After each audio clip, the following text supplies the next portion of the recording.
What's the story, Morning Glory? What is the word, Hummingbird? Thank you so much for clicking on my channel and for joining me for this review of The Real Housewives of New Jersey, Season 13, Episode 2, Family, Family, Family. So we start off this episode where last week's episode ended, which was the big fight between Dolores and Jennifer. So they just got done fighting. Jennifer has left, and Dolores is explaining to the other women, especially the new ones, how she doesn't understand why Jennifer is coming at her like this, because last season Dolores was the only one other than Teresa that was defending Jennifer against the other women, because none of the other women saw it at all for Jennifer. Margaret wasn't getting along with her, Jackie wasn't getting along with her, Melissa wasn't getting along with her, so all she had in her corner was Dolores and Teresa. And so, Dolores is like, I don't even understand why she hates me so much, because, I was by her side last season. Girl, I don't even remember why they were fighting last season, so I'm no help there. Moving on to Melissa. So Melissa, she's at her house. Her and Joe are packing their bags because they're going to be going to LA. They have I think it's Melissa, she's going to be presenting an award at some award ceremony. I didn't bother looking it up or Googling it. I have no idea what award ceremony that it was, but she's going to be presenting with Teresa. And so they talk about how awkward that's going to be. And they're coming to terms with the fact that there's a big possibility that their relationship with Teresa is probably coming to an end. And they're just going to have to accept that and just continue living separate lives, because the way things are going right now, the animosity between Teresa and Louis versus Joe and Melissa, it's just too much. And so they have to accept that, hey, our dynamic might completely be changing and we might just have to go our separate ways from them. Moving on from there, Jennifer, she invites Danielle over. I think they're going to have like some type of a play date with their kids, because Danielle comes over with her two children, and Danielle is the one with the blondish hair who says she's half Jersey, half Jersey, half Long Island, I think she says she is. So when Danielle walks into Jennifer's house, she's absolutely blown away by the grandeur of this mansion, because that house is sick. Jennifer and Abel's house is luxurious. It is exuberant. It is the epitome of wealth. Okay. So she's absolutely taken aback by how beautiful Jennifer's home is. So after they kind of warm up to each other, they decide to call Teresa and ask Teresa, how did her meeting go with Margaret? So Teresa says her meeting was fine. They had it was a good conversation, and that she did end up apologizing to Margaret because of all the therapy that she's been taking. She's learning to be the bigger person and take the higher road. So she did apologize to Margaret. And then Jennifer asked Teresa, well, did Margaret apologize to you? And Teresa was like, no, she didn't apologize to me, but we did have good communication. And so then after that, Jennifer tells Danielle that Margaret has this ex-friend by the name of Laura, and they're no longer friends.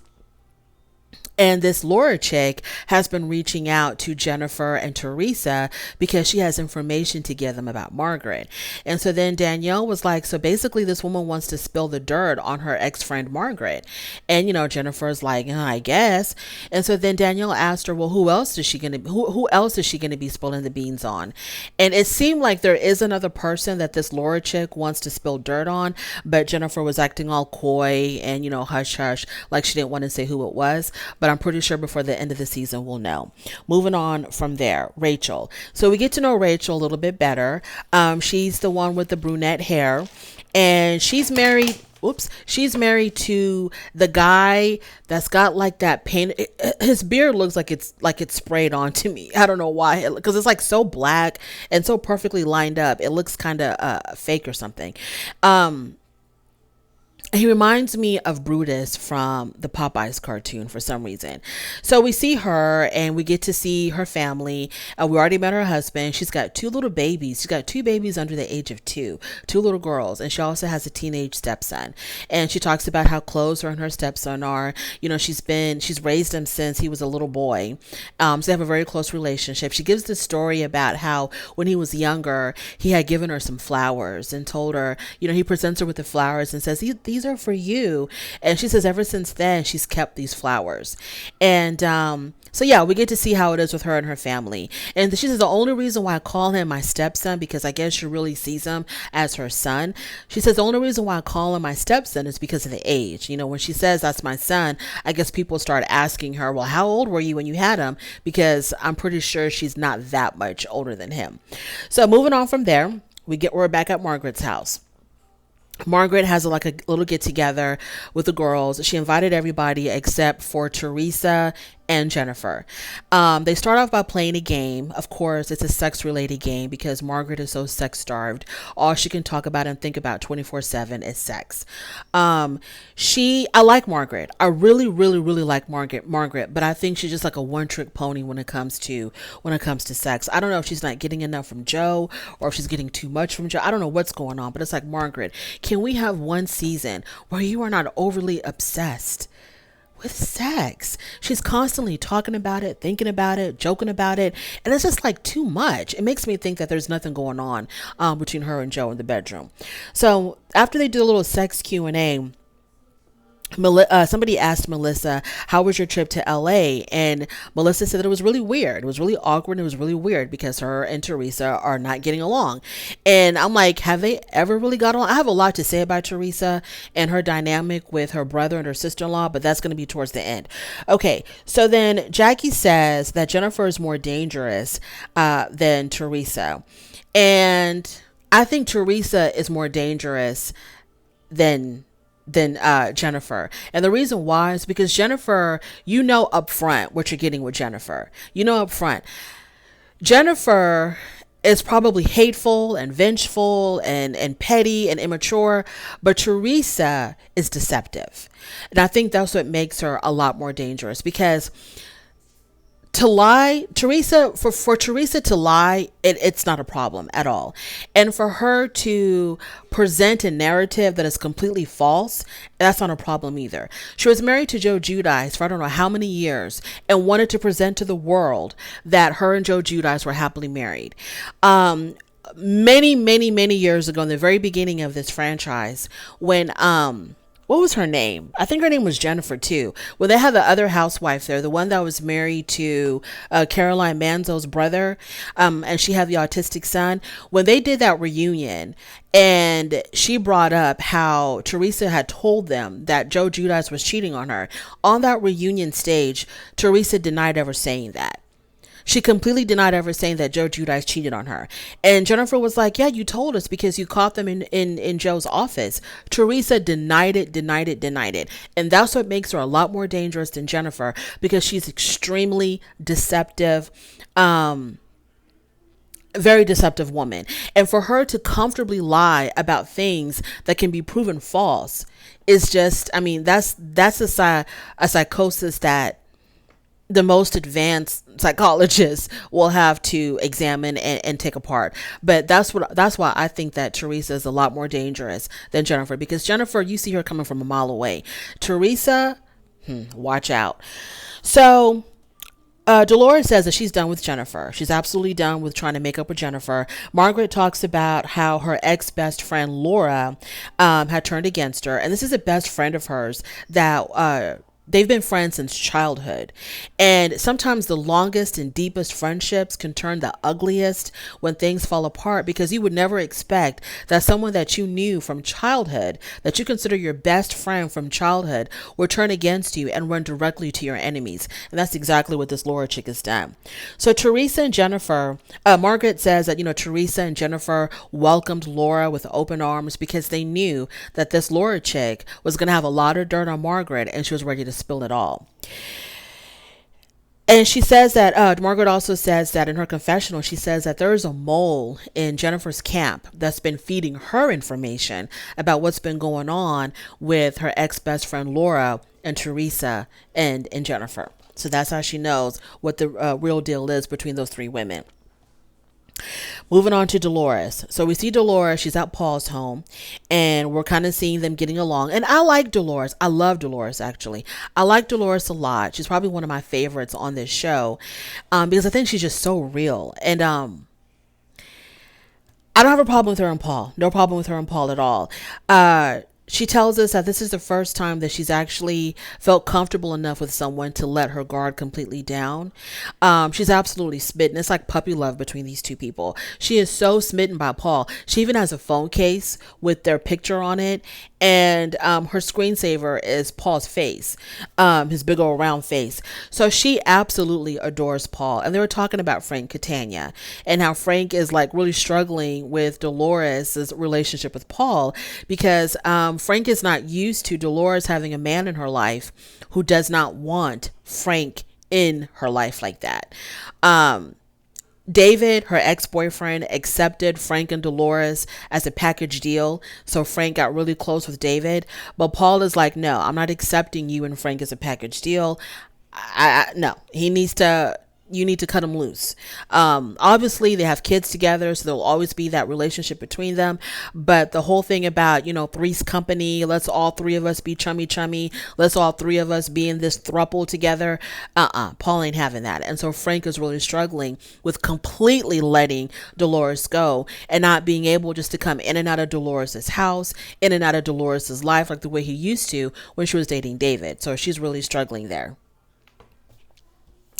So moving on from there, Teresa's invitations go out and everyone gets one, including Joe and Melissa. Joe talks about how awkward the trip to LA was. He said that they could not even walk the red carpet together because of the tension between them. And let's not even forget the fact that when Teresa went to LA, Louis was with her. So that must have been super, super awkward amongst the two couples. And Joe talks about how his parents must be turning in their grave, seeing how their only two children are not getting along like this. It's absolutely sad and pathetic. And I'll put most of the blame on Teresa. Moving on from there, Danielle, she is having a mozzarella making party. Once again, she's talking about Jennifer's house. So in her confessional, she says that when these women come over to her house, because it's going to be the first time that they've seen her house, she's like, well, I hope that they don't talk about how small my house is or how cozy my house is. All those little code words for you have a small house. So as soon as Dolores arrives, the first thing she says, oh, it's so cute. And Danielle didn't like that at all because, cute, that's another code word for small. So all the girls are invited except for Jackie. So Teresa arrives. They talk about her her invitation because I think Danielle had Teresa's wedding invitation as part of the decor in the backyard, like on the bar or something. And Teresa says, well, forget about those invitations. I'm going to have to resend my wedding invitation because Ramona Singer from the Real Housewives of New York revealed the invitation on social media. And I think she did that on purpose, but that's another story. So Teresa says she did not want any word coming out about her wedding. She wants to keep her wedding as private as possible. So when Ramona did that, Teresa was really upset. We all heard about it on the blogs. And so now she's going to have to issue out new invitations by email. And you have to have a special password or something. So okay, girl, whatever. You're putting the most on these invitations because at the end of the day, nobody's going to remember. Nobody's going to care. So the girls are talking at the bar, and someone asked Teresa if she thought that Jennifer was wrong at Dolores's charity event, the charity photo shoot. And Teresa says that she's not here to say who's wrong or who's right because she's close to both women and she's not going to pick sides. So Dolores said that she will not kiss Jennifer's butt just because she showed up at her charity event. Dolores says, I'm not going to, kiss her butt because she showed up at my charity event, at an event that I invited her to. I included her in this. So I'm not going to give her special treatment or bow down to her just because she showed up. She was doing me no favors by showing up because I invited her.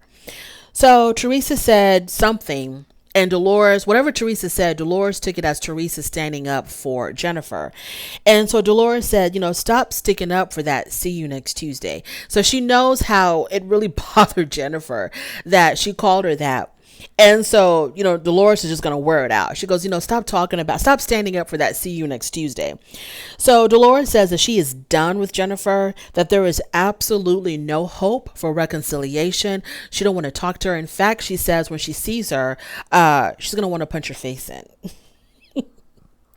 Jennifer arrives with, Jennifer shows up. As soon as she shows up, everybody gets quiet. The mood instantly changes. And so they talk about LA. Somebody asked Teresa, how was your trip to LA with Melissa at the award ceremony? And lo and behold, Teresa says, it was fun. It was great. We had a great time. Melissa and Margaret arrive. Let's stop right there. Let's pause. Do you see how Teresa said that her trip to LA was fun? No problems, no issues. She didn't talk about how awkward it was, none of that. That's why I say Teresa is more dangerous than Jennifer, because she does not live in reality. And if there's someone who does not live in reality, I mean, the amount of caution that you have to use with them is exhausting, because you constantly have to, they make you feel like there's something wrong with you, because they live in a reality that they truly, truly believe in, that it will make you question your own reality. You know, she just so very cavalierly was like, oh yeah, we had a great time. It was fun. No problem. Whereas, you know, Melissa and Joe said that it was extremely awkward and there was a lot of tension between them. So Melissa and Margaret, they show up. Someone asked if Jackie was coming, and Danielle said no, Jackie was uninvited, because she didn't get a good vibe from Jackie when she met her. She says that Jackie, you know, looked her up and down, analyzed her clothes, her shoes, her jewelry, and she didn't feel comfortable around Jackie at all, so she didn't invite her. Then Jennifer says that Jackie's a snob. Jackie is anything but a snob. I mean, come on now. How can you say that Jackie's a snob? I don't think Jackie puts herself above anybody else. I don't think Jackie tries to act like she's better than anybody else. You know, that's what Teresa and Jennifer do. So then it's time to make the damn cheese. Okay, the mozzarella cheese. So they're making the damn cheese. And, you know, the guy who's like showing them how to make the cheese or whatever, yeah, he's a nice looking guy, but damn. These women, the way they were acting with this guy, as if they've been incarcerated for like 20 years and this was the first time that they've been around a man. It was just so like unnecessary, especially Margaret. I mean, all of the, y'all, all the sexualization of the chef and all this and that. I mean, it's not nice and it's not cute if men do it to a woman who's, you know, attractive, you know, ogling her, making a lot of sexual references. And it's not cute when these old broads do it either. So Margaret and Jennifer, they talk about Laura. Margaret pulls Jennifer to the side and says, you know, I want to have a conversation with you.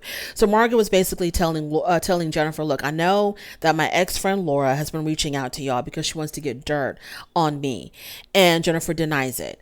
And she's like, well, the only reason why I decided to meet up with her was because I was curious to hear what she had to say. And Margaret was like, girl, just own up to the fact that this woman is reaching out to y'all because she doesn't like me and she wants to spill dirt on me. Jennifer kept on denying it. That got Margaret upset because she's like, you know what? You're not real. And if you're wanting to meet someone who's now kind of like my enemy, then it shows how you were not really a genuine friend to me. So when we were making up last season, it wasn't real for you. And so then Jennifer gets upset. You cannot dictate to me how I should feel and how I should act and blah, blah, blah, blah. So it goes left. They start arguing back and forth. They're bickering back and forth. So Margaret then says, well, this is the reason why you have a lot of issues with everybody, including, you know, you have issues with me, you have issues with Dolores, you have issues with everybody. And so then Jennifer says, I don't have an issue with Dolores. Dolores has an issue with me. So when she said Dolores's name, Dolores perked up and she was like, how do I have an issue with you? And so then Dolores and Jennifer go back and forth. And so then Jennifer, number two, the other Jennifer, I think the one who's like the friend of the show, she tries to step in between Jennifer and Dolores to kind of get them to calm down, you know, trying to be peaceful. And Dolores was like, excuse me, this has got nothing to do with you. So please stay in your lane. Go step over there. Go stuff your face with cheese. She didn't say that exactly, but indulging here. But Dolores was like, this has got nothing to do with you. Step aside. So that lady just started stuffing her face with cheese. Like, I didn't understand what the hell was going on. It was the most strangest thing. She just kept on stuffing her face with cheese. It was crazy. Eventually, Dolores and Jennifer are like, you know what? We're not going to be on the same page. We're not going to see eye to eye. You go your way, I'll go my way, and let's just leave it at that. So then the real show begins, finally. So Teresa, after things had kind of calmed down, she starts talking about her wedding.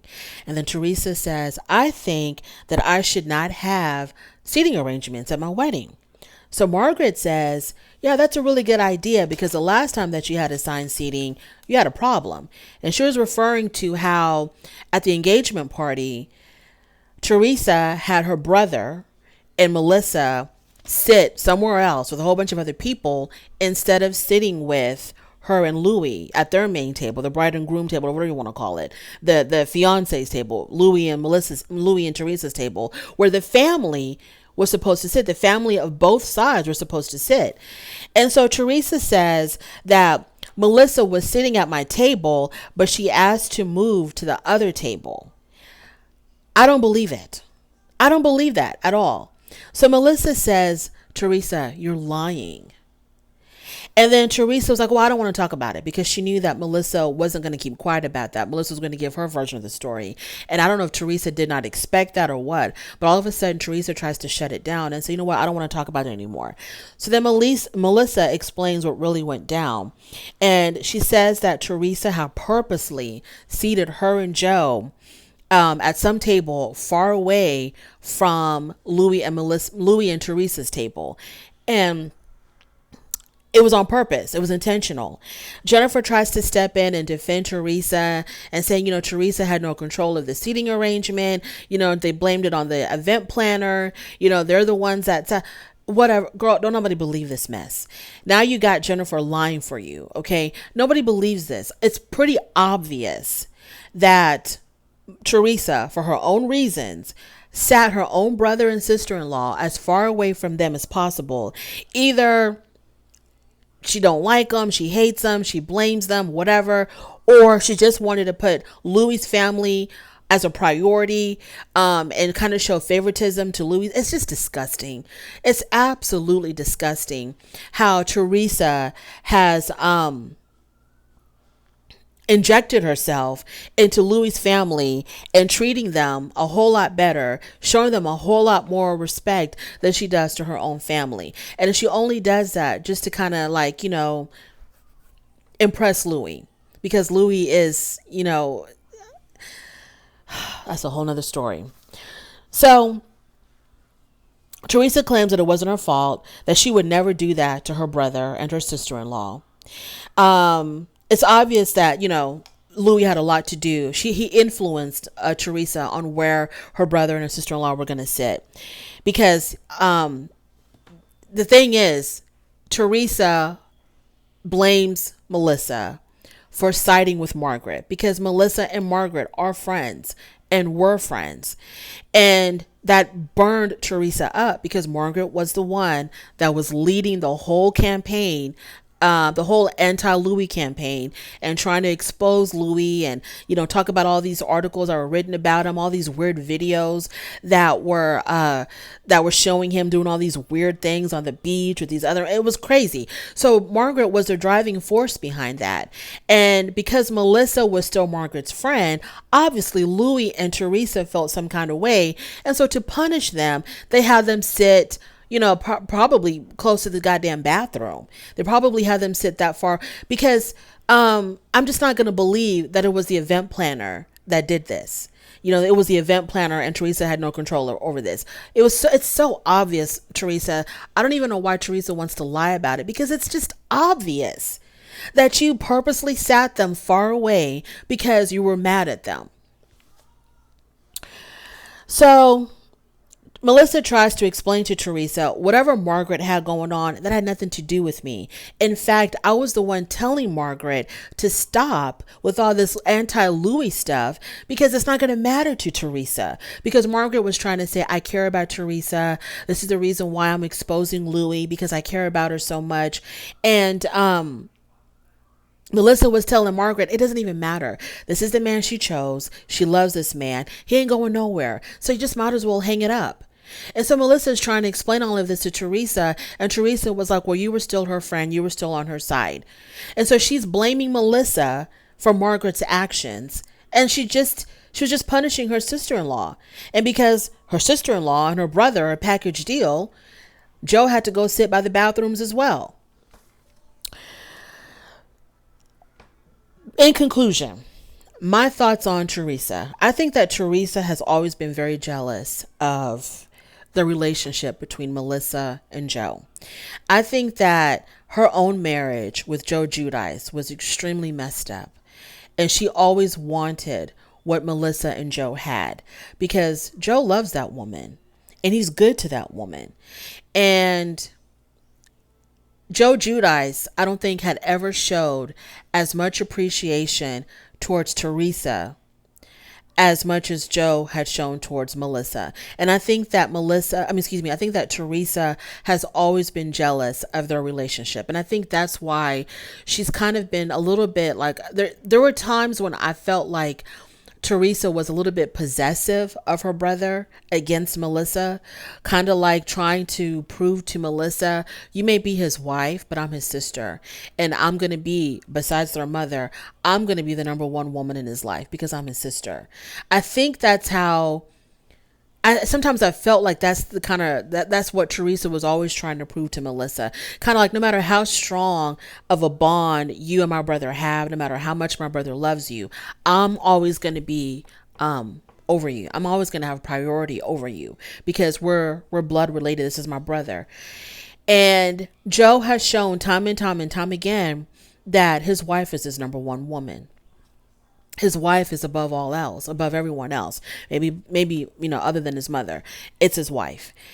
And Teresa's just number 3. It's going to be Melissa, his mom, and then Teresa's just number 3. And I think that Teresa wanted that from her husband. She wanted Joe to put her up on such a high pedestal as that, but Joe Giudice never did. And I think this is the reason why it's so easy for Teresa to just jump ship. And anybody that pulls her away from her brother, they don't even have to really pull her away. She just runs to them. Anybody who's against Melissa and Joe, Teresa will gravitate towards them. And that's why it's always Melissa and her group of friends against Teresa, because it doesn't take much to create a wedge between Teresa and her brother and her sister-in-law. It doesn't take much at all. And that's what I think. I think that she's always been jealous of their relationship. She's been jealous mostly, obviously, towards Melissa the most, because Melissa has a man that loves her very much and treats her very well. And that man happens to be Teresa's brother. And I think that's where the problem lies. And I think that with Louie, she's hoping that she's going to get that same kind of unconditional love and respect that Joe shows Melissa. And I think the reason why she always tried to present this picture of her and Joe Giudice having a great marriage when they really didn't was because she wanted people to think that she had what her brother had. But she knew that she didn't. Jennifer, the reason why she's so ugly and mean to everybody is because I think Jennifer is having issues with Nabil, for real. I think Nabil embarrassed the hell out of her last season. I think that there's a crack in her marriage. I don't think they're going to be getting a divorce or anything like that, for whatever reason, cultural reasons, religious reasons, familial reasons, financial reasons. I don't think she's going to be getting a divorce from him, but I think that there's definitely a crack in their marriage. And I think that whatever's going on, I think bringing up the whole affair last season left a very bitter taste in her mouth and maybe made her realize that she really is not over the affair that Nabil had. And it's bringing that to the forefront, I think really, I don't think she really processed that affair. And if she did process it, I don't think she processed it correctly. It was just like, okay, men will be men. He's not with her anymore. He's still with me, and that's all that matters. Not even really looking deep into why did he do that? What did he get from that? Would he do it again? Not even really looking that deep into it. I don't know. And I think that's the reason why she's got the biggest problem with Margaret, because of that. And the reason why her and Margaret will never be friends. And of course, the whole her being hypocritical. She's criticizing Margaret for having affairs on her husband, but then she wants everyone to forgive Bill for his all of that stuff that we talked about last season. Yeah. So the real issue between Teresa and her brother and sister-in-law is the fact that I think she's just jealous of them. That's all. That's my assessment of Teresa. Thank you so much for joining me. I really do appreciate it. On your way out, don't forget to rate the video. If you like this content, go ahead and subscribe, and I will definitely talk to you later. Bye.